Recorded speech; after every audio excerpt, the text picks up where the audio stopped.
നമ്മൾ ഈ തയ്ച്ച് കഴിഞ്ഞാൽ നൂലെല്ലാം ഇങ്ങനെ കുരുങ്ങിപ്പോവും. നിങ്ങൾ ഇതുപോലൊരു ട്രേ മേടിക്കുക. ട്രേ മേടിച്ചിട്ട് നമ്മൾ ഒരു 10 എണ്ണം ഇങ്ങനെ എടുക്കുക, റബ്ബർ ബാൻഡ് ഇടുക, ഇങ്ങനെ സൈഡിലോട്ട് വെക്കുക. അപ്പോൾ നമുക്ക് എന്നാന്നറിയോ, ഇപ്പോൾ ഇത് മൊത്തം ഒന്നിച്ച് നമ്മൾ അടുക്കി വെച്ചാൽ ഒരു നൂലെടുക്കുമ്പോൾ മറ്റേ നൂല് കുഴഞ്ഞു പോകും. നേരെ മറിച്ച് നമ്മൾ 10 എണ്ണം 15 എണ്ണം ഇതുപോലെ റബ്ബർ ബാൻഡ് ഇട്ട് വെക്കുക. ഇങ്ങനെ റബ്ബർ ബാൻഡ് ഇട്ട് വെക്കുക. നമ്മൾ തയ്ക്കാൻ കിട്ടുമ്പോൾ നമുക്ക് ഏതെങ്കിലും ഉണ്ടോ എന്ന് ഇങ്ങനെ നോക്കുക. അത് കുറച്ചും കൂടെ വീതിയുള്ള റബ്ബർ ബാൻഡാണ്. നമുക്ക് ഒരു 20 എണ്ണം വരെ ഒരു കൈപ്പിടിയിൽ ഒതുക്കാം, ഇല്ലെങ്കിൽ ഒരു 15 എണ്ണം വരെ വേണേൽ വെക്കാം.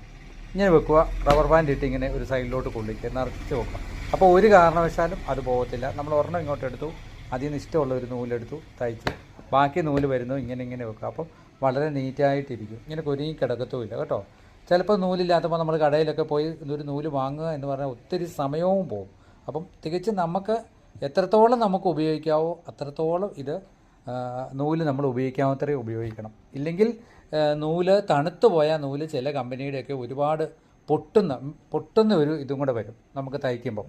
അപ്പം ഇനി അങ്ങനെ ചെയ്യുക. ഇതുപോലെ ഒരു ട്രേ മേടിക്കുക, 10 എണ്ണം വീതം ഇങ്ങനെ റബ്ബർ ബാൻഡ് ഇട്ട് സെറ്റ് ചെയ്ത് വെക്കുക. ഓക്കേ.